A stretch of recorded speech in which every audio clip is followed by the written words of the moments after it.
درست همینجوری بخواد قطع وصل بشی؟ الان اینطوریه دیگه. آقای سبزیان هستی؟ خب شما چرا گریه نکن؟ ببینم نکن این کارو. کی اومدی بیرون؟ کی اومدی بیرون؟ ببینم من ببینمت. خدا سپاس گذاری کنم. کی اومدی بیرون؟ کی اومدی بیرون؟ ببینمت، من ببینمت.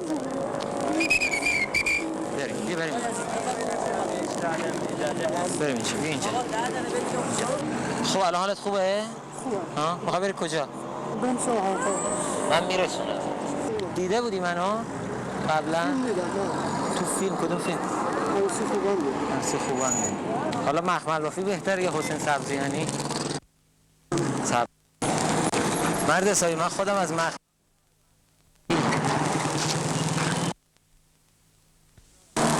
بذار برم بیارم. بگیرین دست.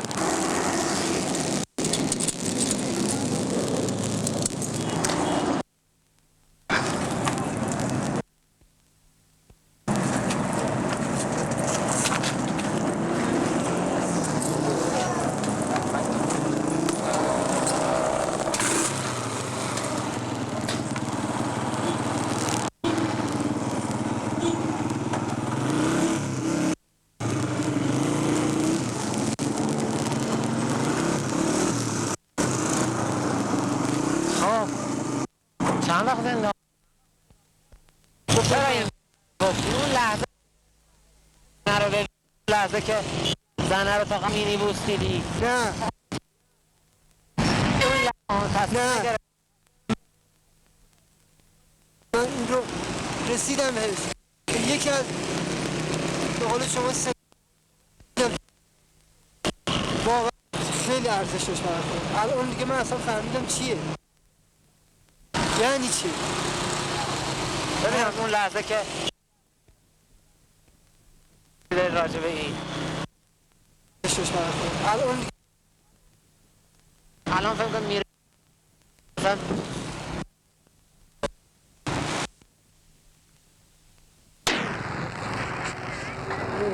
گل میخواد.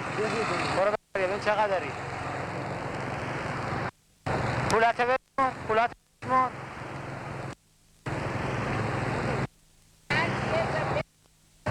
یا من بدونم کم داری.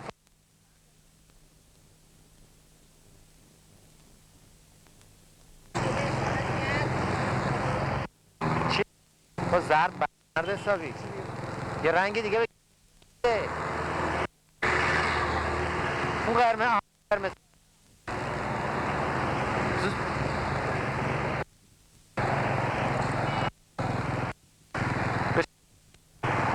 جات خوبه؟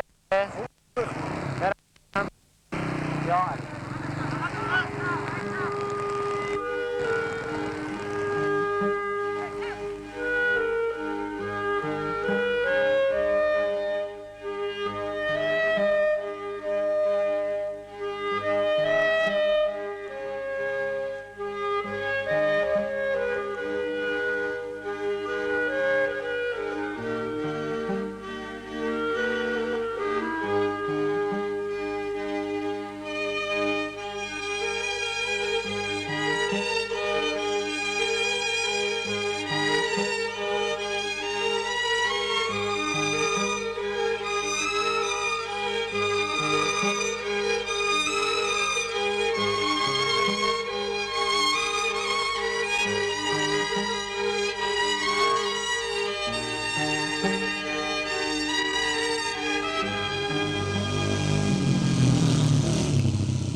سلام علیکم.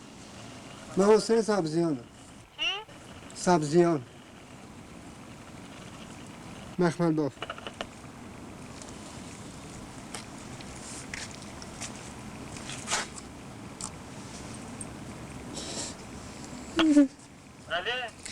ببخشید مخمل باف هستم، محسن مخمل باف.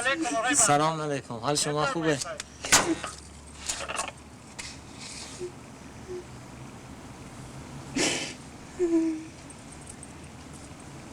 چنده محسن؟ ها؟ دفعه اول اومدی چند وقت پیش بود؟ چند؟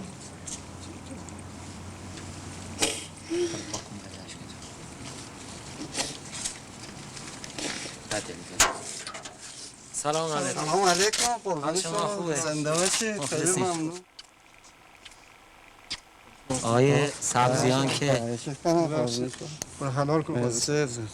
آقای سبزیان اون آقای سبزیان نیست. انشالله که شما ایشونو با یه چشم دیگه نگاه کنید. انشالله خوب بشن و باعث افتخار ما بشن بعد از این.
O Close-Up é um filme que coloca as questões fundamentais do cinema de uma maneira muito simples, muito nítida e muito problemática. Só temos problemas com este filme. Eu fiquei tão surpreendido quando vi pela primeira vez no princípio dos anos 90, quando o filme saiu em França, foi o primeiro filme do Kiarostami que eu vi. Fiquei tão surpreendido porque depois deste filme não é possível fazer cinema da mesma maneira. Porque nós ficamos a duvidar de tudo. Ficamos a duvidar o que é isto de dizer às pessoas, olha, sente-se ali, que é o que qualquer realizador tem que fazer.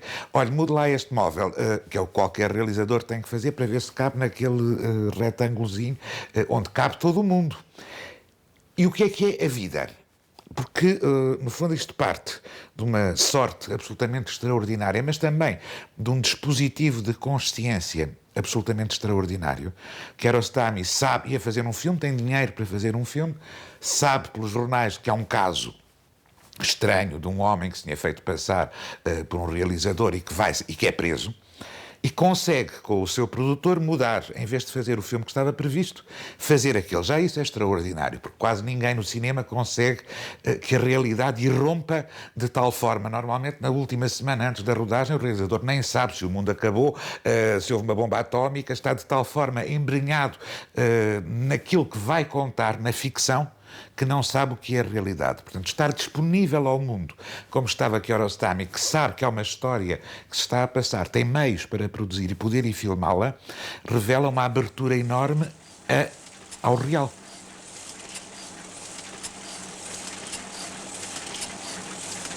Mas que real é este? É o real de uma impostura, porque não é a verdade. Trata-se de um homem que foi fingir, por um acaso, aproveitando uma hipótese de deixa de uma senhora que encontrou num autocarro, foi fingir que era um realizador e vai-se metendo na casa de uma família que vive num bairro residencial, mais ou menos bem, mete-se nessa casa e começa a dispor daquela casa. Aquilo corre bem até certa altura, a certa altura começa a haver suspeitas, e é extraordinário no filme o momento das várias suspeitas, porque nós, espectadores, também estamos a suspeitar de todos, daquele que é o suspeito, que naquele momento está a suspeitar de todos os outros. Será que eles já sabem quem eu sou? Será que não sabem? Mas, no fundo, a grande pergunta que o filme faz é o que é o real.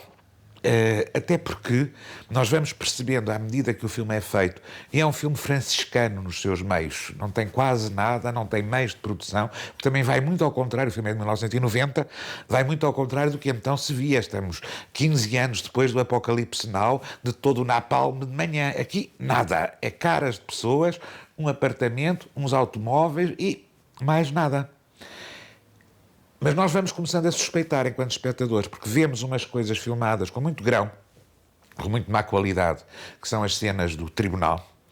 Depois vemos umas cenas filmadas com qualidade e filmadas com a planificação e o rigor de qualquer filme ou de qualquer telefilme mesmo. O Campo contra Campo é uma cena particularmente bem filmada do ponto de vista académico, que é justamente a cena do encontro entre o protagonista e a dona da casa que vai ser vigarizada dentro de um autocarro, que tem todos os elementos do cinema clássico. O campo, para quando está a falar uma personagem, o contracampo que ouve, mas que também fala, o insert do livrinho que o rapaz tem na mão. Portanto, vai fazendo com a gramática normal da narrativa e com qualidade de imagem, difícil num carro em movimento, mas com qualidade de imagem. Mas será verdade aquela cena ou foi reconstruída? Foi reconstruída, porque aquilo que nós, depois do filme e depois do abismo do precipício de incertezas que o filme nos coloca, vamos perceber que aquelas cenas, chamemos bem filmadas, são as cenas reconstruídas, e é extraordinário que ele consiga que as pessoas vigarizadas aceitem mostrar como foram estúpidas, ignorantes e se deixaram levar daquela maneira ingênua e ao mesmo tempo calorosa e generosa, e aceitaram a mentira. Mas depois há momentos de enorme incerteza. E um dos momentos que eu acho mais fantásticos deste filme e de todo o cinema é o encontro do realizador Kiarostami na prisão com o aldrabão, o vigarista, e que nós não sabemos se aquele é um encontro filmado a sério, se refilmado, se é um primeiro encontro realmente aquele. E sobretudo quando o homem diz aceita ser filmado, conta a minha história e pede ao realizador Kiarostami, filme o meu sofrimento.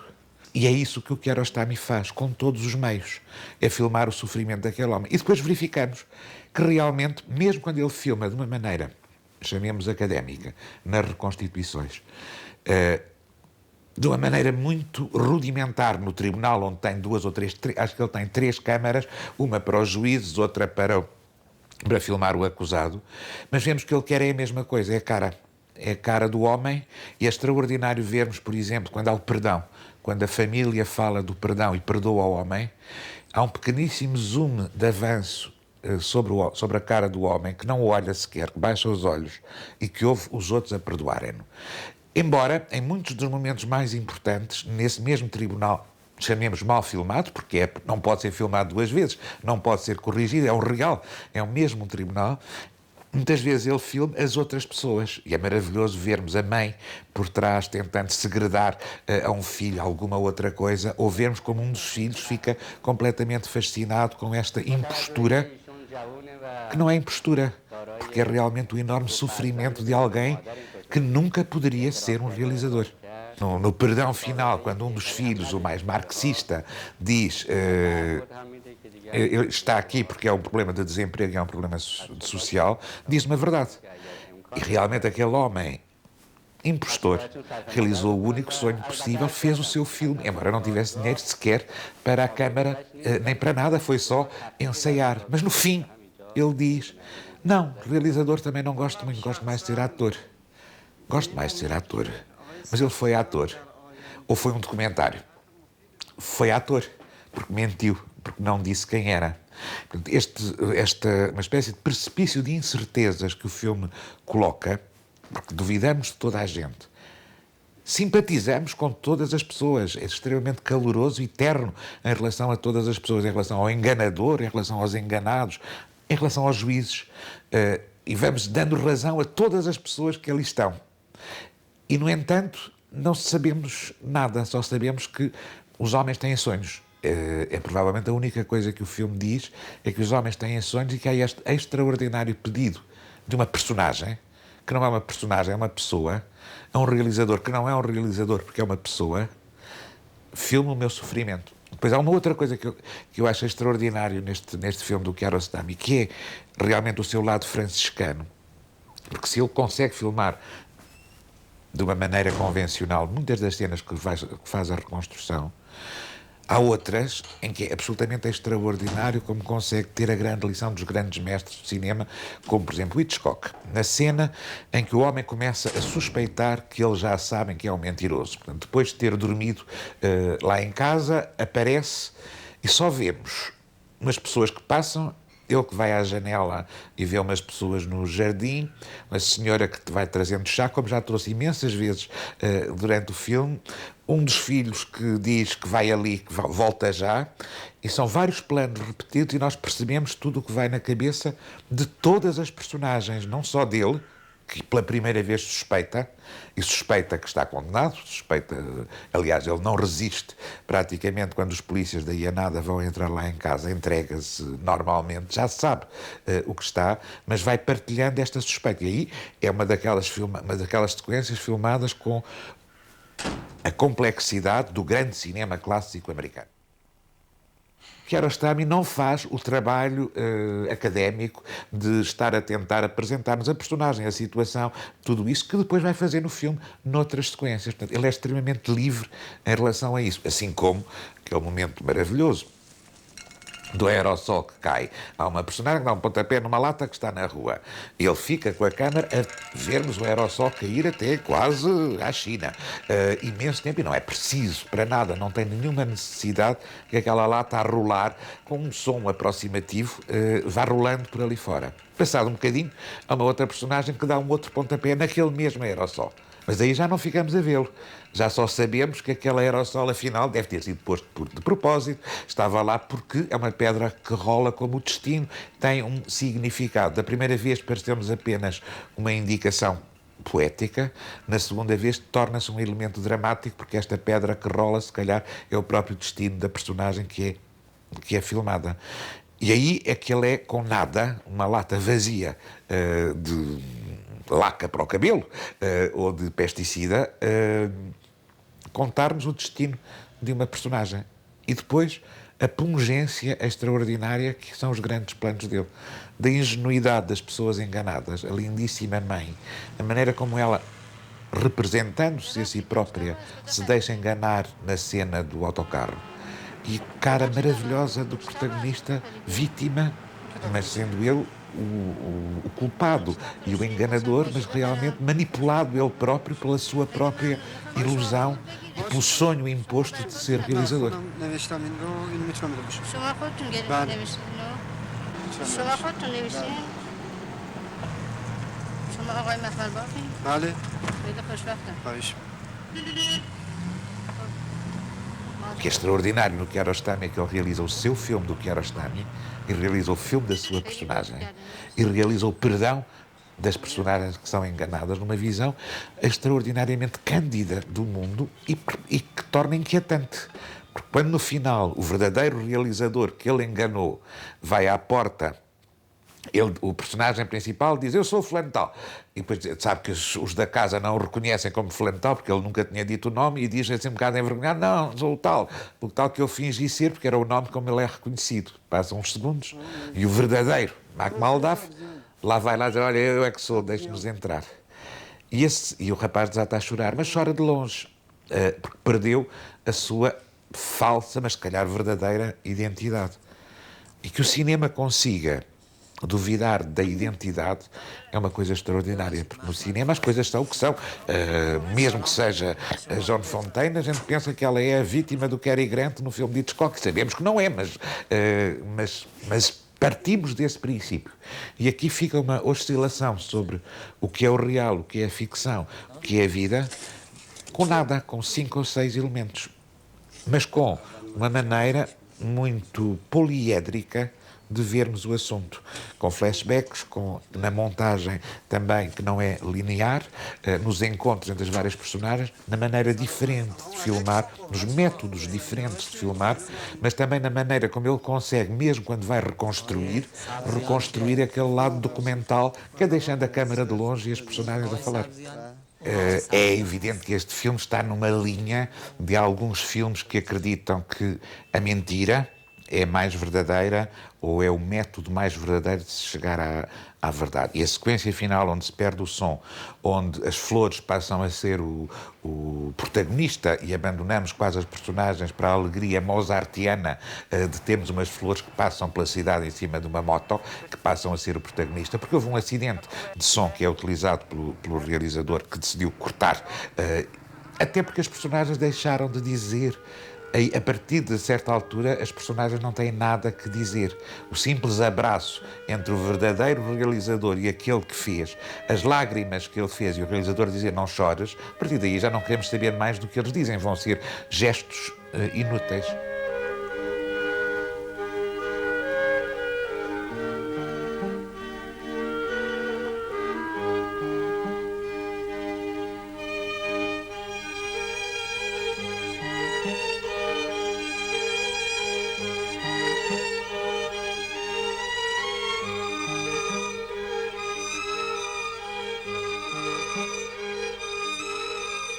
Um filme como Close Up põe questões muito graves, que é possível fazer cinema depois de se fazer este filme, mas também é possível ir ver filmes depois de se ver este. As dúvidas que ele coloca a mim afastaram-me do cinema.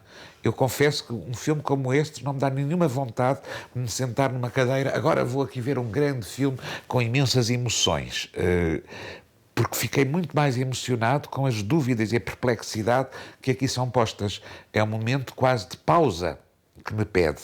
Eu agora não posso ir acreditar na ficção que me contam tal qual. Este é filho daquele, mas não é nada, não parece nada filho daquela senhora. A intensidade com que aqui é feita a dúvida e a verdade da personagem do mentiroso, do impostor, são de tal forma grandes que ele contou a verdadeira verdade na sua encenação.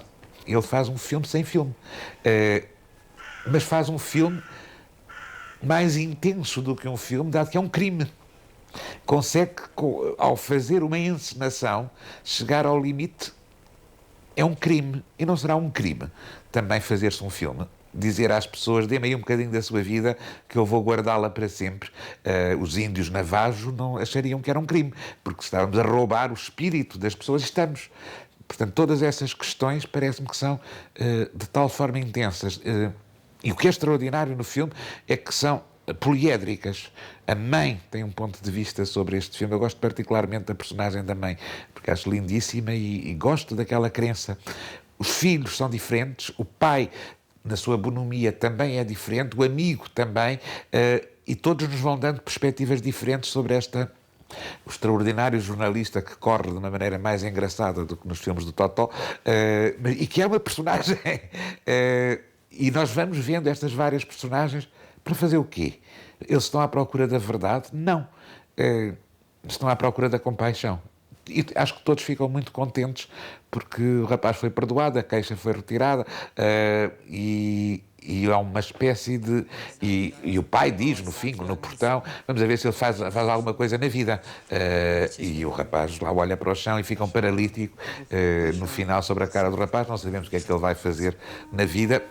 Vai continuar a fazer umas mentiras, porque é necessário que se façam as mentiras e o cinema é fazer mentiras.